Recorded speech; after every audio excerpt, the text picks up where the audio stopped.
bawah. Ya. Bagaimana sih kacamata Anda sebagai seorang financial planner melihat ini, terus juga keuangan pribadi seperti apa? Ya, jadi gini, di satu sisi memang benar ya bahwa dampak global terutama perang ini pasti akan sangat terdampak langsung ke kenaikan harga minyak ya, dan juga pasti akan terdampak ke masyarakat. Nah, cuma memang satu hal positif yang mungkin bisa dilihat dalam waktu beberapa tahun terakhir bahwa masyarakat Indonesia sekarang udah nggak kagetan lagi ketika harga BBM naik. Gitu ya, jadi udah terbiasa kan? Sudah terbiasa. Udah terbiasa dengan range, kita bicara BBM yang non subsidi ya, dengan range harga 12.300 naik ke 12.500, 12.700 tuh udah bukan suatu hal yang mengagetkan. Jadi selama masih range-nya untuk BBM yang non subsidi masih di kisaran di bawah 13.000 atau di bawah 13.500, itu sesuatu yang masih masuk di akal dan masih bisa ditolerir lah untuk masyarakat Indonesia. Tapi balik lagi, yang namanya perang dan kondisi seperti sekarang ini kan kita nggak pernah tahu berapa lama ya terjadinya gitu, dan apakah bisa eskalasinya makin membesar lagi. Nah, kita masih belum tahu. Cuma itulah sebabnya kenapa tetap keuangan yang baik tetap harus dibutuhkan gitu. Walaupun memang seperti dikatakan ini belum tentu endless ya, artinya mungkin ada Betul. kisaran 3 bulan, tapi kan ini waktunya cukup lama dan Ya. inflasi pun di dalam negeri bisa dikatakan walaupun masih terkendali tapi masih menjadi perhatian. Ya. Apa sih yang harus dilakukan untuk merencanakan keuangan rumah tangga? Ya, yang pasti pertama kali kan kita harus mengatur ulang ya. Kita hitung ulang dulu pengeluaran kita, kebutuhan kita. Ya, jadi diutamakanlah kebutuhan-kebutuhan yang sifatnya memang penting dulu. Ya, kebutuhan pokok dulu itu yang diamankan dulu, ya kan. Sandang, pangan, papan, kemudian telekomunikasi, transportasi itu menjadi bagian dari kebutuhan pokok saat ini ya. Jadi udah bukan 3 lagi, sekarang udah 5, bahkan sudah 6. Nah, itu yang kita amankan dulu.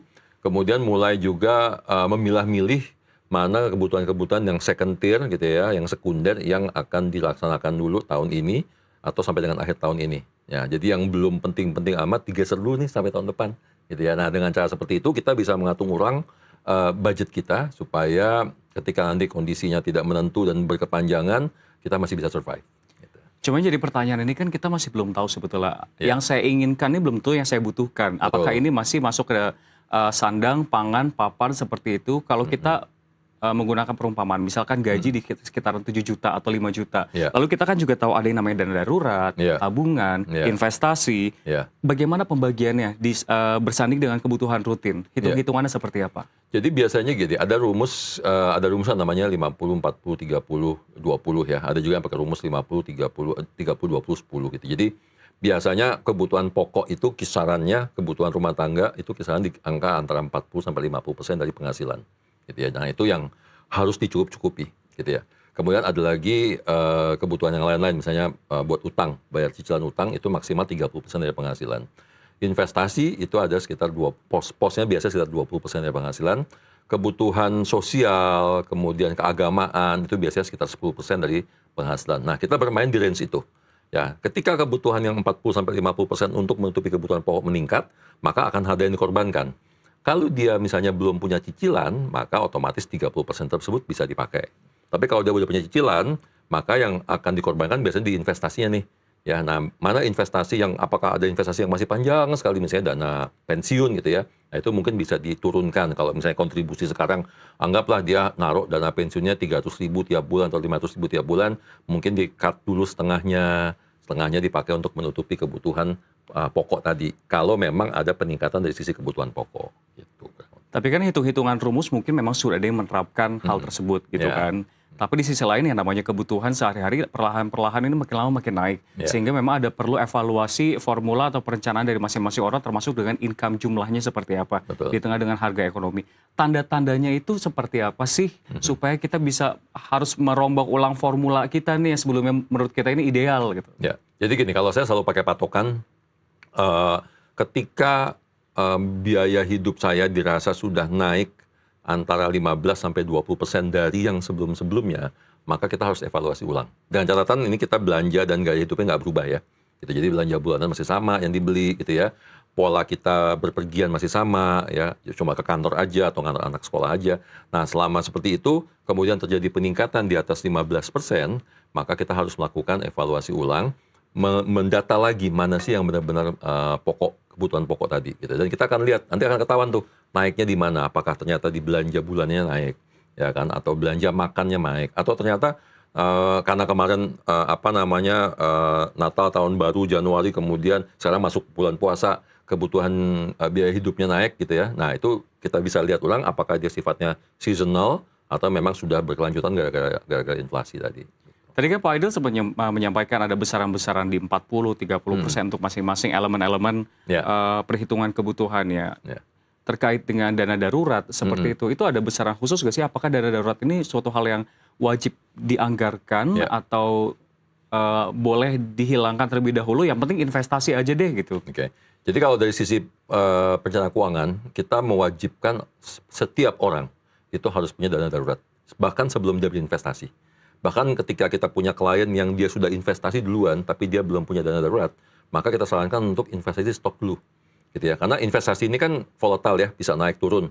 Sementara darurat itu bisa kapan aja terjadi. Kita nggak mau ketika kebutuhan darurat terjadi, ketika marketnya lagi turun misalnya kayak sekarang ya, dari 8.000 turun ke 7.500 misalnya sahamnya. Nah jadi makanya harus dilakukan darurat. Nah porsinya, besarannya sebenarnya lebih kepada menghitung dari kebutuhan bulanan kita. Kalau mereka masih belum punya tanggungan, biasanya kita sampai dengan 3 bulan kebutuhan bulanan. Kalau sudah punya tanggungan sampai dengan 2 orang, biasanya sampai 6 bulan kebutuhan bulanan. Di atas 2 orang, berarti butuh sampai dengan 12 bulan kebutuhan bulanan. Kata kuncinya kebutuhan bulanan ya. Jadi kalau penghasilannya tadi 7 juta atau 10 juta deh biar gampangnya gitu ya. Tapi kebutuhan bulanannya hanya 6 juta, maka hitungnya dari 6 juta, bukan dari 10 juta. Gitu. Nah, itu yang harus di set aside, disisihkan, ditaruh di rekening terpisah. Jangan diganggu gugat kecuali emergensi. Gitu. Lalu kalau berbicara mengenai investasi, walaupun memang tadi dibilang lebih baik dana darurat karena itu yang paling penting dibandingkan investasi. Tapi jika kita meneliti lagi terkait dengan investasi mana yang menjadi prioritas, kita caca-caca lagi. Karena kan investasi ada yang namanya investasi komoditas, investasi kesehatan, lalu juga investasi pendidikan. Mana yang harus diprioritaskan sebetulnya? Ya, kesehatan nomor 1 ya, udah pasti ya. Kalau nggak sehat nggak bisa kerja nanti, nggak bisa cari uang ya. Kesehatan dulu nomor 1 gitu kan. Nah, artinya apa? Hidup sehat itu penting. Kemudian juga punya asuransi kesehatan, minimum punya BPJS itu penting gitu ya. Kemudian dari situ baru kita masuk lagi yang paling penting sekali apa sih yang biaya yang cukup besar, salah satunya adalah pendidikan kan. Jadi pendidikan itu harus dipersiapkan dari sedini mungkin. Kemudian jangan lupa juga persiapan investasi untuk dana pensiun. Kenapa? Karena kalau pendidikan itu, kalau kita udah punya rumah, kemudian anak kita usia 18 tahun tapi usia kita masih produktif 45 gitu ya, 50, kita masih bisa minjem loh. Minjem di bank untuk membiayakan kuliah anak kita. Ya, dengan agunan rumah. Jadi rumahnya udah lunas, kita refinancing lagi. Tapi kalau udah pensiun, usia 57, 58, kita nggak punya kesempatan untuk kerja lagi, maka kita tidak bisa, istilahnya kita nggak bisa meminjam untuk biaya pensiun kita. Gitu. Jadi kalau bicara pentingnya, dua-duanya penting, sama-sama penting, dan makanya kenapa harus dipersiapkan. Tadi kan kita membahas sebetulnya apa yang harus kita lakukan untuk mengatur keuangan ketika uang kita sudah jelas di angka yang tersebut. Tapi saya ingin bertanya sebetulnya, karena saya sebenarnya sempat ngobrol juga sama financial planner sebelumnya terkait dengan kebutuhan atau opsional terkait untuk mendapatkan side job atau mencari uang tambahan. Dari kacamata Anda seperti apa? Apakah di era saat ini itu terlebih dengan ancaman kenaikan harga dikarenakan harga minyak yang meningkat, itu menjadi sebuah keharusan. Kalau bisa cari side job gitu. Saya pribadi side jobnya banyak. Side jobnya banyak. Yang artinya? Jadi gini, artinya sekarang ini sudah tidak zamannya lagi orang bergantung hanya dari satu single income. Artinya, dan sekarang enak ya, anak-anak zaman sekarang itu dimudahkan dengan mudah sekali mendapatkan side job. Dan itu bisa dikerjakan di rumah, bisa dikerjakan dari komputer, tidak memakan waktu pekerjaan utama kita gitu. Jadi tetap pekerjaan utama 9 to 5 gitu ya. Kemudian kita bisa lakukan mungkin pas jam makan siang atau after office hour atau di weekend. Itu banyak sekali pekerjaan-pekerjaan side job yang bisa dilakukan dan bisa menambah income.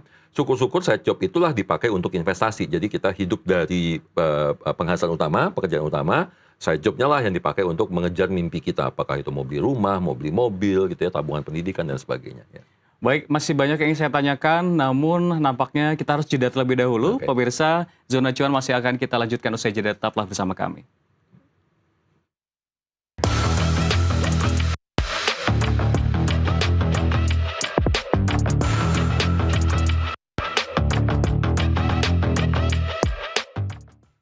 Anda masih menyaksikan Zona Cuan dan masih bersama kami Aidil Akbar, Ketua Asosiasi Perencana Keuangan International Association of Registered Financial Consultants atau IARFC Indonesia. Ya Pak Aidil, terkait dengan tadi kan kita mencari pekerjaan untuk menabung. Untuk menabung pun kita ujungnya pasti pengen punya aset. Bagaimana sih aset-aset yang harusnya kita miliki untuk menjaga nilai kekayaan kita sebetulnya, mana yang paling baik? Ya, sekarang ini kan makanya kenapa tadi penting banget kita untuk menabung dan berinvestasi ya. Kalau nabung itu biasanya untuk jangka pendek. Tapi kalau untuk jangka panjang, aset yang nilainya naik, bahkan bisa naik melebihi inflasi, maka kita harus berinvestasi. Nah, investasi, nah ini tergantung nih, kita bicara dengan generasi mana. Ya, kalau generasi milenial, generasi X, itu kita bicara aset-aset konservatif seperti rumah, properti ya. Kan sekarang ada lagi, saya sebutnya sekte ya, ada lagi sekte untuk Gen Z itu yang bilang, kita nggak perlu rumah. Oh iya, oke. Dia nggak perlu rumah karena dia masih muda dan dia belum menikah. Ya kan? Tapi kalau nanti udah menikah, punya anak satu, pasti ujung-ujungnya, iya ya, kayaknya kita butuh rumah. Nggak mungkin soalnya ngontrak terus gitu kan, terus setiap 3 tahun sekali pindah gitu. Jadi sebenarnya balik lagi, aset properti itu salah satu yang paling diutamakan dan idam-idamkan, karena dia juga menjadi simbol suatu kesuksesan sebuah rumah tangga, karena dia punya tempat untuk berlindung, kan itu ya. Terus di luar itu kita bisa lihat emas harganya relatif naik cukup tinggi ya. Saya bicara emas itu dari harganya masih 250.000 per gram, sekarang udah sekitar 3 jutaan. Nah itu bisa dipakai, dan emas enaknya dia bisa dipakai buat jangka pendek, jangka menengah. Meskipun banyak orang bilang bahwa emas itu hanya melindungi nilai uang kita, tapi ternyata sebenarnya enggak. Karena di Indonesia, nilai emas itu tergantung dari 2 faktor. Satu adalah nilai harga emas dunia, yang kedua adalah nilai tukar dolarnya. Sehingga kalau dibilang bahwa emas hanya melindungi nilai uang kita, kurang tepat. Karena ada 2 faktor tadi. Jadi dia bisa dipakai juga sebagai wadah atau tempat untuk berinvestasi. Nah, pilihan yang lain kalau yang mau konservatif, kita punya yang namanya surat utang negara ya. Saat ini relatif bunganya masih cukup menarik di luar deposito gitu ya. Jadi ada yang antara sekitar 5% sampai 6,5%. Nah, itu bisa dipakai apakah dia sifatnya ada yang namanya obligasi retail Indonesia, ada yang syariah juga. Atau kemudian kalau mau fleksibel, karena kan biasanya ada jatuh temponya tuh kalau surat utang negara. Nah, kalau ori dan sukuk ya, sukuk retail. Kalau mau fleksibel dia bisa masuk ke reksadana. Cuma memang reksadana ini kan ada macam-macam. Pasar uang, pendapatan tetap, campuran, dan saham. Saham ini agak kurang menarik ya, karena returnnya dalam 10 tahun terakhir itu minusnya cukup jauh. Jadi saya sarankan masuknya reksadana pendapatan tetap atau reksadana campuran, itu bisa dipakai untuk investasi jangka menengah ke jangka panjang biasanya. Kalau kripto? Oh, kalau kripto boleh aja. Jadi gini. Kan memang lagi FOMO ya di kalangan milenial sampai yang ke bawah. Betul. Kebetulan saya bergerak di bidang kripto. Di bidang kripto juga? Iya, saya bergerak di bidang kripto. Dan saya mungkin salah satu dari orang pertama dari pasar modal yang pindah ke kripto ya. Jadi kripto ini menarik dan memang tidak disarankan untuk semua orang. Disarankan hanya untuk mereka yang memang sudah punya pengalaman berinvestasi di saham. Karena memang penuh resiko. Betul, karena penuh resiko. Tapi sebenarnya kalau bicara resiko hampir sama dengan saham ya. Dia menjadi beresiko penuh ketika orang transaksi kriptonya menggunakan margin atau menggunakan yang disebut dengan istilahnya futures gitu ya. Tapi di Indonesia produk tersebut untuk exchanger lokal masih belum ada, kecuali dia beli pakai exchanger luar negeri. Nah, jadi kripto sendiri sebenarnya untuk beberapa jenis seperti Bitcoin, Ethereum gitu ya, itu bisa dimasukkan dalam portfolio. Saya sendiri pribadi pegang Bitcoin dan beli di kita harganya masih 15-20 ribuan.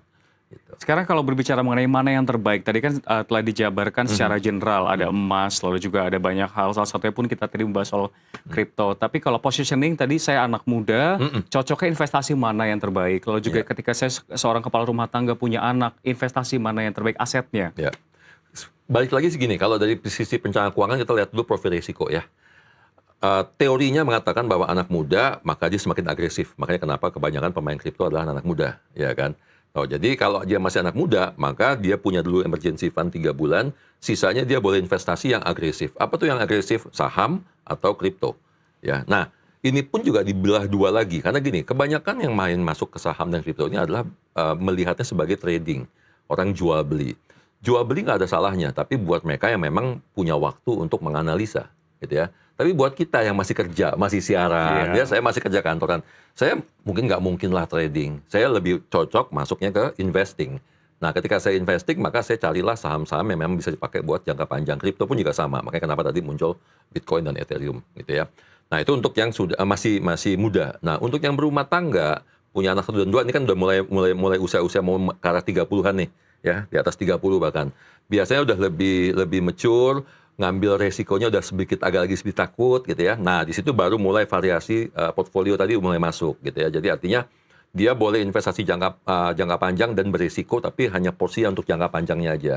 Jangka menengahnya dia pasti mikir, oh nanti kalau saya mau punya anak, berarti nanti biaya buat melahirkan. Kalau sudah punya anak, berarti ini biaya untuk dia masuk TK. Masuk TK tuh atau masuk SD, 5 tahun lagi, 6 tahun lagi, sangat cepat itu sebenarnya. Gitu ya. Jadi itu bisa dipersiapkan dari sekarang untuk masuk tadi ke produk, misalnya emas, atau obligasi gitu ya. Nah itu bisa dipakai. Jadi persentasenya akan tergantung dari berapa besar sih kebutuhannya dan seberapa besar kemampuan dia untuk mencicil atau menabung setiap bulan. Sebelum kita membahas lebih dalam lagi, saya ingin mundur lagi nih Pak Aidil. Karena kan kita ketahui penonton dari NTV ini bukan hanya pelaku pasar saham saja, namun juga banyak ibu-ibu rumah tangga yang justru memang mengelola keuangan dari para suami dan juga keluarga. Apa sih sebetulnya supaya kita bisa melek dan juga aware terhadap literasi keuangan, financial planning, hal-hal apa saja yang biasanya paling sering dilakukan terkait dengan kesalahan dalam mengelola keuangan mereka dan juga investasi? Ya. Jadi gini, sekarang ini kan banyak sekali terjadi scam ya, dan ini cukup menyedihkan. Dan ini sebenarnya sesuatu yang berulang terus. Jadi yang paling waspada adalah nomor satu, jangan sampai kena scam. Scam itu bisa macam-macam ya, bisa pakai telepon, bisa diajakin untuk ikut, gara-gara FOMO, teman ikut, kemudian kita diiming-imingi, oh saya dapat sekian persen. Saya pribadi aja masih suka di DM pakai Instagram, ngajakin seperti itu. Bayangkan ya gitu. Nah jadi untuk ibu-ibu yang paling penting adalah tadi, satu, pelajari produknya. Nomor satu, produk itu kita punya otoritas di Indonesia ya, ada Bank Indonesia untuk menjaga perbankan, ada OJK, Otoritas Jasa Keuangan, untuk semua produk kecuali produk-produk komoditi, ada Bapepti untuk pegang produk komoditi, kemudian ada koperasi, Kementerian Koperasi. Pastikan produk-produk yang ditawarkan itu memang dilindungi atau diawasi dari otoritas tersebut, itu dulu ya. Jadi legalitasnya, dan kemudian kedua adalah lihat dia memberikan iming-iming apa. Kalau ada yang memberikan iming-iming dan menjamin di luar produk perbankan, maka kita harus waspada. Karena yang namanya investasi itu bisa naik turun, dan namanya investasi itu tidak ada yang menjanjikan fixed rate, itu nggak mungkin. Ini akan menjadi pertanyaan terakhir saya, Pak Aidil. Mungkin bisa diceritakan juga kepada para sahabat NTV, apa saja yang harus dilakukan, mungkin langkah-langkah, atau mungkin ada beberapa statement disampaikan supaya masyarakat ini bisa mengetahui apa yang harus dilakukan agar keuangannya sehat, atau biar lebih melek lagi mau mengatur keuangannya biar lebih sehat, dan juga mulai mengetahui dan juga mengantisipasi agar aset mereka tetap terlindungi di tengah ketidakpastian global ini, Pak. Ya, balik lagi tadi, atur cash flow dengan baik, gitu ya, persiapan emergency dengan baik juga, ya, cukupi kebutuhan tadi 3 bulan atau 6 bulan atau 12 bulan, kemudian harus punya asuransi, karena kita tidak ingin ketika terjadi gonjang-ganjing, mungkin ekonomi Indonesia terdampak, keuangan kita terdampak, terus tiba-tiba sakit, gitu ya. Jadi asuransi harus punya, kalau belum mampu pakai BPJS, kalau mampu beli lagi asuransi dari perusahaan swasta, gitu ya. Kemudian mulailah mengecangkan ikat pinggang, gitu ya. Jangan foya-foya, terlalu foya-foya dulu. Beli boleh, belanja boleh, ya, sewajarnya aja, tapi jangan berlebihan, gitu. Dan tetap investasi mesti jalan, karena kenapa? Karena ketika kondisi lagi gonjang-ganjing, ketika saham lagi turun seperti tadi, misalnya ya kan, itu adalah opportunity. Ketika kripto lagi turun, itu opportunity untuk kita beli selama kita holdnya buat jangka panjang minimum 3 atau 5 tahun ke atas. Itu dia tadi telah disampaikan oleh Pak Aidil Akbar yang memang membuat kita akhirnya bisa semoga lebih melek ya terkait dengan literasi keuangan, lalu juga supaya keuangan bisa lebih sehat. Sekali lagi terima kasih telah bergabung bersama kami Pak Aidil Akbar, Ketua Asosiasi Perencanaan Keuangan International Association of Registered Financial Consultants atau IARFC Indonesia. Udah ngobrol-ngobrol di Zona Cuan, dan kita akan kembali pemirsa ke Nusantara Business Hour.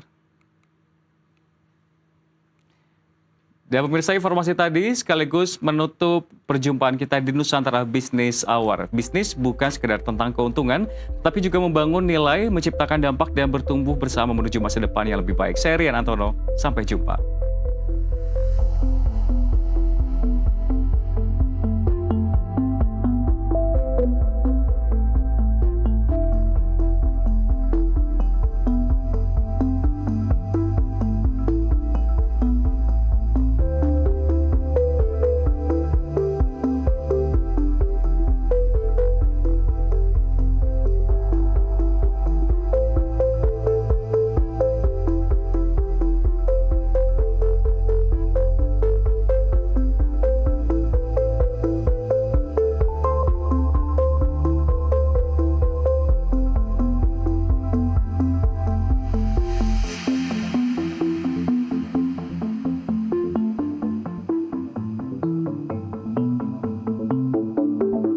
Thank you.